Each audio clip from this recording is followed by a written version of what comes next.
ആത്മാബന്ധുക്കൾക്ക് വിനീതമായ നമസ്കാരം. നമ്മുടെ മനസ്സ് എപ്പോഴും ഒന്നുകിൽ കഴിഞ്ഞ കാലത്തേക്ക് ഓടിപ്പോകും, ഓർമ്മകളുടെ രൂപത്തിൽ, അല്ലെങ്കിൽ ആഗ്രഹത്തിൻ്റെ രൂപത്തിൽ ഭാവിയിലേക്ക് ഓടിപ്പോകും. ഭാവിയെക്കുറിച്ചും ഭൂതത്തെക്കുറിച്ചും ആലോചിച്ച് നാം സമയം കളയുന്നു. വർത്തമാനകാലത്ത് ഇപ്പോഴുള്ള ഈ സമയത്ത് നാം എന്ത് ചെയ്യണോ അത് ചെയ്താൽ മാത്രം മതി. അതിന് നമുക്ക് സാധിക്കുകയാണെങ്കിൽ നമ്മുടെ മനസ്സ് സ്വസ്ഥമായിരിക്കും. പക്ഷേ നാം ഇവിടെ ഒരു ചെയ്യേണ്ട കർമ്മം ചെയ്യുകയാണെങ്കിൽ നാം കഴിഞ്ഞ കാലത്തേക്കും ഭൂതകാലത്തേക്കും ഭാവി കാലത്തേക്കും ഓർത്തുകൊണ്ടിരുന്നാൽ ഒരിക്കലും നമുക്ക് വർത്തമാനകാലം ആസ്വദിക്കാൻ സാധിക്കുകയില്ല. വർത്തമാനകാലം നമ്മുടെ ജീവിതത്തിൽ ഏറ്റവും അധികം സുഖകാലം മാത്രമാണ്. പക്ഷെ ആ സുഖകാലത്തെ അറിയാതെ ആവലാതിപ്പെട്ടുകൊണ്ടിരിക്കുക, കഴിഞ്ഞ കാലത്തെക്കുറിച്ചും ഭാവി കാലത്തെക്കുറിച്ചും ഓടിയും ദുഃഖിച്ചു കൊണ്ടിരിക്കുക എന്നതാണ് മനുഷ്യ സ്വഭാവം.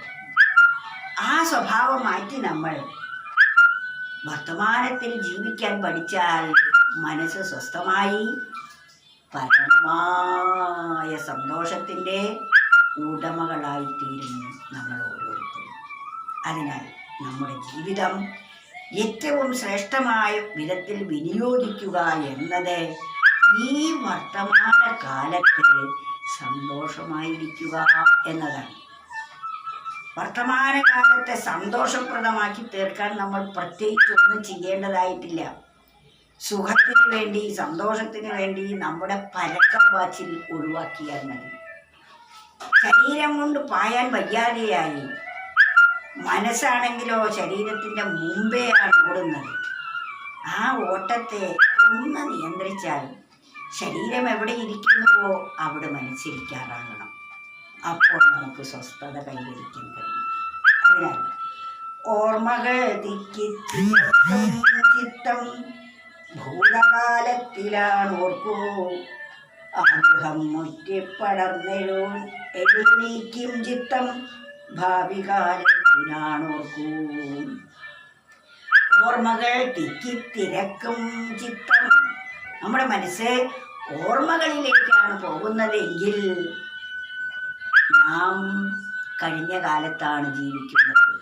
കഴിഞ്ഞ കാലത്തെക്കുറിച്ച് ഓർമ്മിച്ചുകൊണ്ടേയിരുന്നത് കൊണ്ട് എന്താ പ്രയോജനം? അത് കഴിഞ്ഞു പോയില്ലേ. ഇപ്പോൾ നമ്മുടെ മുമ്പിൽ ഈ സമയമുണ്ട്.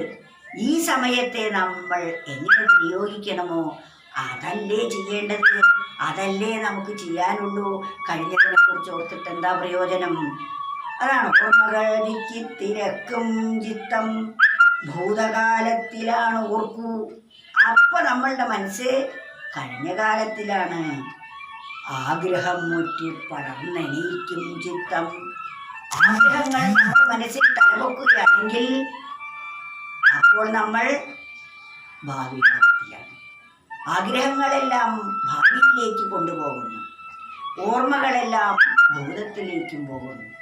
അങ്ങനെ ആഗ്രഹങ്ങളും ഓർമ്മകളും നമ്മെ ഭാവി കാലത്തേക്കും ഭൂതകാലത്തേക്കും ഓടിക്കുമ്പോൾ നമുക്ക് നഷ്ടമാകുന്നത് ഇപ്പോഴുള്ള സമയമാണ്. ഒന്നാലോചിച്ച് നോക്കുക. നമ്മളെല്ലാവരുടെയും ജീവിതം ഇപ്രകാരമല്ലേ? ഒന്നുകിൽ കഴിഞ്ഞ കാലത്തേക്ക് അല്ലെങ്കിൽ ഭാവി കാലത്തേക്ക്. അത് രണ്ടും പോകാതെ ഭാവി കാലത്തേക്ക് പോകാതിരിക്കണമെങ്കിൽ നമ്മൾ ആഗ്രഹങ്ങളുടെ ആകാശത്തോട്ട് കെട്ടാതിരിക്കണം. എന്നാലും കഴിഞ്ഞ കാലത്തേക്ക് നാം തിരിഞ്ഞോടുമ്പോൾ പല സങ്കല്പങ്ങളും വന്നേക്കാം. പക്ഷേ നാം ഇന്നത്തെ കാര്യങ്ങളിൽ വ്യാപൃതമാകുമ്പോൾ ആ സങ്കല്പങ്ങൾക്ക് പ്രസക്തി ഇല്ലാതെയാകും. അപ്പോൾ നാം വർത്തമാനകാലത്ത് വർത്തിക്കും. ഇപ്രകാരം വർത്തമാനകാലത്ത് വർത്തിക്കുന്ന ഒരു വ്യക്തിക്ക് സന്തോഷം അല്ലാതെ മറ്റൊന്നും തന്നെ ഉണ്ടാകുന്നില്ല. ഇതാണ് നാം അറിഞ്ഞിരിക്കേണ്ട പരമപ്രധാനമായ സത്യം. ഓർമ്മകൾ തിരക്കും ചിത്തം ഭൂതകാലത്തിലാണോർക്കൂ, ആഗ്രഹം മുറ്റിപ്പടർന്നെണീക്കും ചിത്തം ഭാവി കാലത്തിലാണോർക്കൂ. അതുകൊണ്ട് ഭാവിയിലേക്കും ഭൂതത്തിലേക്കും പോകാതെ ഈ വർത്തമാനകാലത്തിൽ ഓരോ നിമിഷവും നമ്മൾ അപ്പോൾ ആസ്വദിച്ചുകൊണ്ടിരിക്കാൻ പഠിക്കണം. അതിന് വസ്തുക്കളോ വിഭവങ്ങളോ ഒന്നിൻ്റെയും ആവശ്യമില്ല. കോടികൾ നേടിവെച്ച കോടീശ്വരന്മാർ അസ്വസ്ഥരാണ്. ലതാ മങ്കേഷ്കർ ഒരിക്കൽ പറയുകയുണ്ടായി, ഞാൻ ലോകം മുഴുവൻ പാട്ടും പാടി വാനമ്പാടിയായി സഞ്ചരിച്ചു, എനിക്ക് കോടികൾ നേട്ടങ്ങളുണ്ട്. അന്ന് ഞാൻ എൻ്റെ ജീവിതത്തിൻ്റെ ഭാവിയെക്കുറിച്ചൊന്നും തന്നെ ആലോചിച്ചില്ല. പരമസുഖമായിരുന്നു. എന്നെ ചുമന്നുകൊണ്ടു പോകുവാൻ എത്രയോ വാഹനങ്ങളുണ്ടായിരുന്നു. എന്നാൽ ഇന്നാകട്ടെ അവർ രോഗശയ്യയിലായി ആശുപത്രിയിൽ കിടക്കുമ്പോൾ പറയുകയാണ്, ഇന്നാകട്ടെ ഞാൻ ഈ വീൽ ചെയറിൽ അല്ലെങ്കിൽ സ്ട്രെച്ചറിൽ ഡോക്ടറുടെ അടുത്തേക്കും ഞാൻ കിടക്കുന്ന വാർഡിലേക്കും മാത്രമാണ് സഞ്ചാരം. എനിക്ക് സഞ്ചരിക്കാൻ വാഹനങ്ങൾ ഇതൊക്കെയാണ്. അതുപോലെ സ്വാദിഷ്ടമായ ഭക്ഷണം കഴിച്ചിരുന്ന ആ സ്ഥാനത്ത് ഇപ്പോൾ മരുന്നുകൾ മാത്രമാണ് കഴിക്കുന്നത് എന്ന്.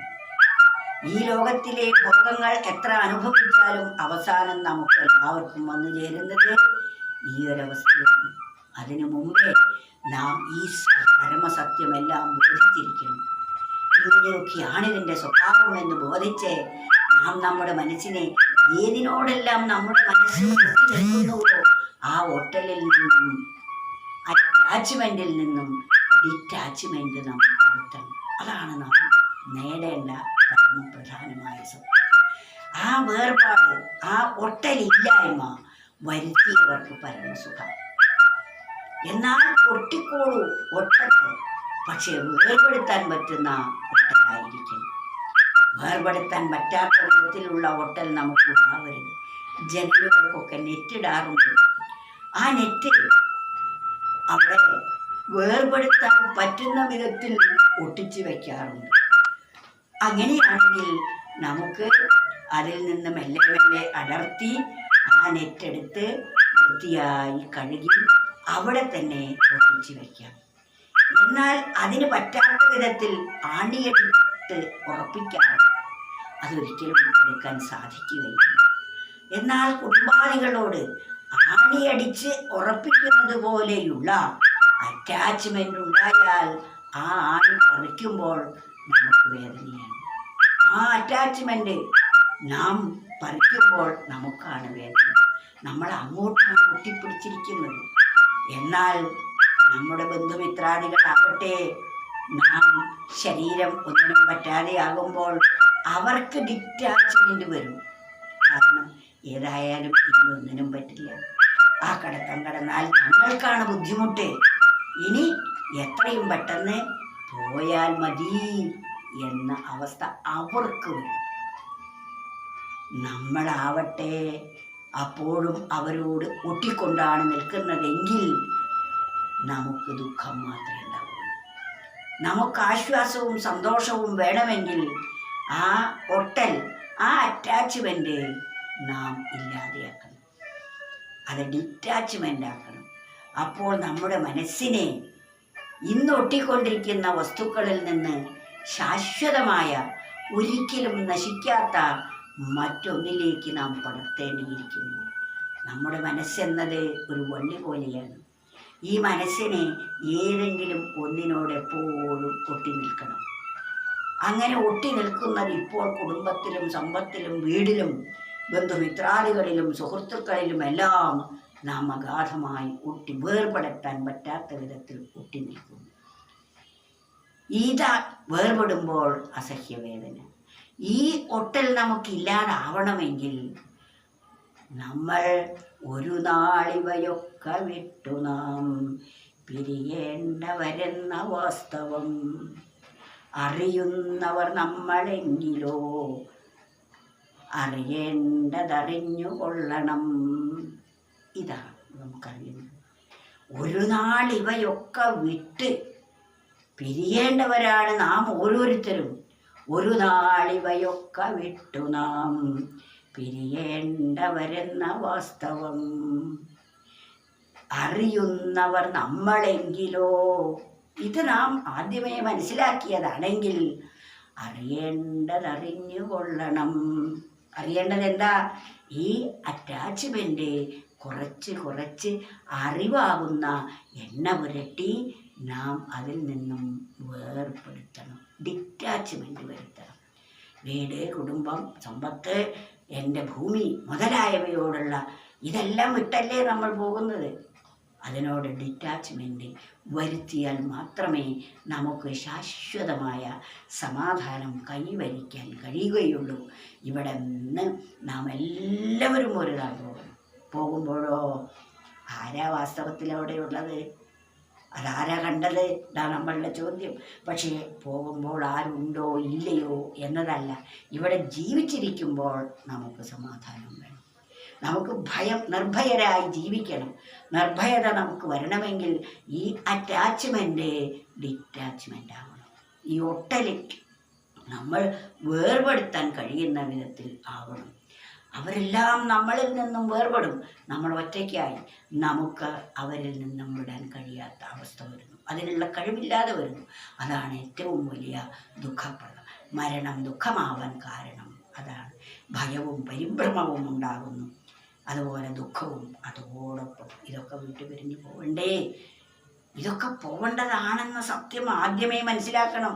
ഇതെല്ലാം നമ്മുടെ കൂടെ ഉണ്ടാവില്ല എന്ന് നാം എപ്പോഴും ഓർമ്മിക്കരുത്. അത് ഓർമ്മിക്കാനുള്ള സമയമാണ് ഈ വാർദ്ധക്യം. ഇപ്പോഴും അത് ഓർമ്മിക്കുന്നില്ലെങ്കിൽ ഇനി നമ്മൾ എപ്പോഴാണ് അതൊക്കെ ഓർമ്മിക്കുക? ഈ പരമസത്യം മനസ്സിലാക്കുക. എല്ലാവർക്കും എൻ്റെ